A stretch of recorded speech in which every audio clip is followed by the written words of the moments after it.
Growing up in the 60s and 70s, I didn't pay much attention to what my dad was doing. He was a maker, and he could build just about anything. Sometime in the 80s, he had made these little trays for my sister, and she's had them up until recently when one of them was accidentally destroyed. She contacted me and asked me if I'd be willing to make a new one. So she sent me the surviving tray, and I was rather intrigued by the way my dad had put them together. So I thought it would be a good project to share with you.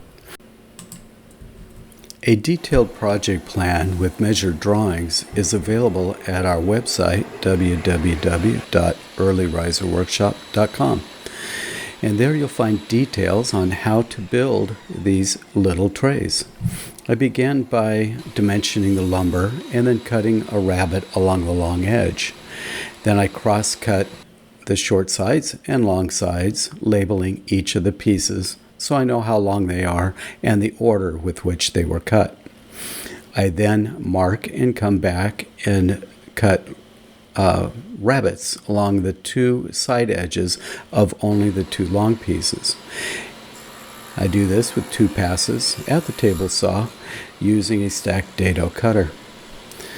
Once the rabbets are finished, I bring the pieces back, put them together, and check for fit and overall dimension.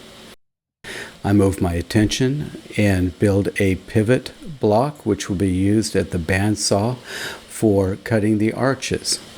I drill 2 holes in the block and then attach small screws going into the project blank right in the waist area so that after the bandsaw cut is complete, I can take the screws out, toss the waist, and use the pivot block on the next piece.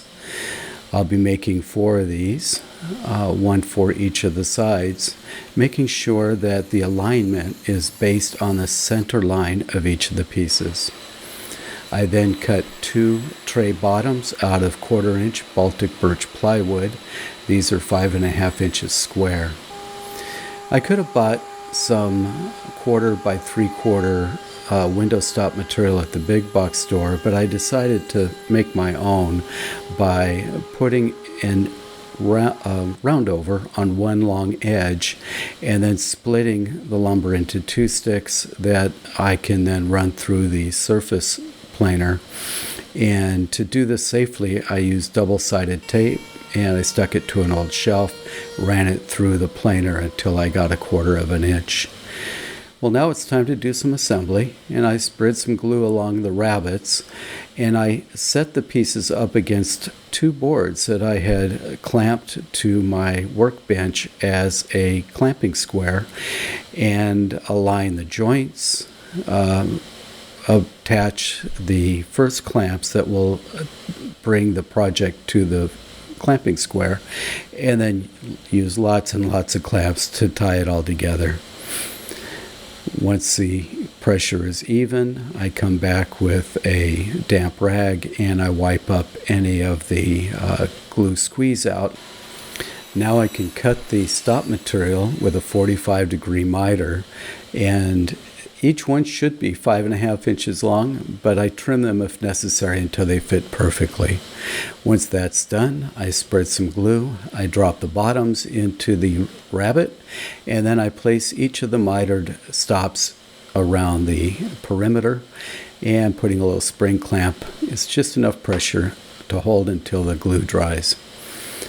Things mostly line up, but there is room for sanding that top surface area flush, and I can do that with a sanding block until I get the area nice and flat. Do the same for the sides. This time I'm using a belt sander, and once that's complete, I bring it back to the router table, and using the same roundover bit that I had done previously, I soften all of the outside edges.